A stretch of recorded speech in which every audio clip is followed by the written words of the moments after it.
আসসালামু আলাইকুম। সবাই কেমন আছেন? আশা করি অনেক ভালো আছেন। আপনাদের সবাইকে স্বাগতম জানাই ডেইলি লাইফে।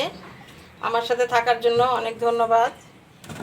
আজ আমি আপনাদের ছোট্ট একটি ভর্তা দেখাবো। সেই জন্য আমি এখানে এই যে ছোট ছোট কচু নিয়েছি। এই কচুগুলা এখন আমি ভালো করে ধুয়ে নিব।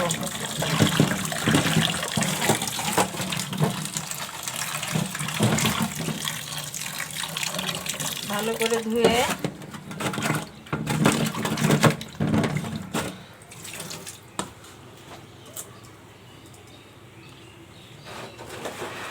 আমি এখানে পানি চুলাই দিয়েছি, পানি গরমও হয়ে গেছে।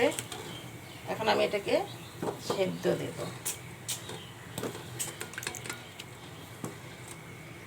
কচুটাকে আমি সেদ্ধ করে নেব 15 থেকে 20 মিনিট। 15 থেকে 20 মিনিট সময় তো আমার লাগবে। সেদ্ধ দিলাম। এখন এগুলো ছিলে নেব। কচুগুলো সুন্দর করে ছিলে নেব। কচু ভর্তাটা অনেক মজা লাগে, বানাই একদিন হলেও খেয়ে দেখবেন আপনারা। এটা শিখেছিলাম আমি আমার শাশুড়ি আম্মার কাছ থেকে। উনি আজ দুনিয়ায় নেই, মারা গেছে। সবাই আপনারা দোয়া করবেন ওনার জন্য। উনি একজন ভালো মানুষ ছিলেন, আমাকে অনেক কিছু শিখিয়ে গেছেন।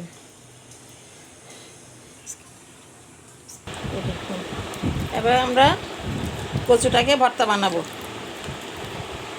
এই জন্য এখানে নিয়েছি আমি সরিষা বাটা, পেঁয়াজ, কয়টা মরিচ ভেজে নিয়েছি, শুকনো মরিচ, সরিষার তেল আর লবণ। লবণটা স্বাদ মতনই দিব।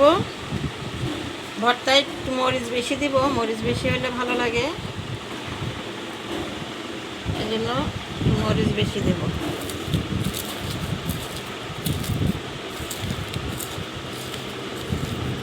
ভালো করে মরিচটা ভেঙে সুন্দর করে পেঁয়াজ দিয়ে মথে নেব।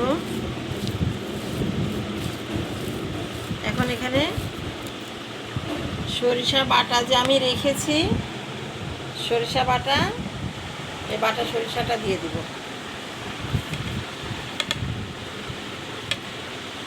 এখন এটাকে আরও ভালো করে একটু মেখে নিব।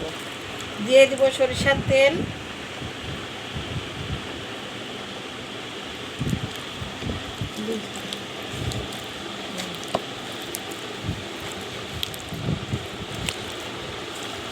এক টেবিল চামচের একটু বেশি দিবেন। তেলটা একটু বেশি দিলে ভালো লাগে। ভর্তায় একটু তেল না হলে ভালো লাগে না, তেল মরিচ না হলে ভালো লাগে না, মজা লাগে না খেতে।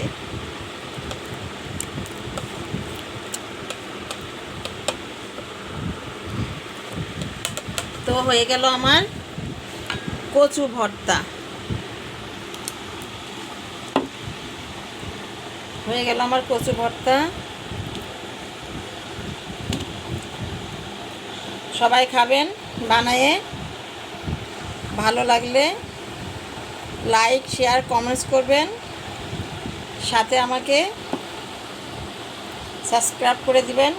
ডেইলি লাইফের সাথে থাকবেন। ভুল ত্রুটি হলে মাফ করে দিবেন। সবাই ভালো থাকেন। আল্লাহ হাফেজ।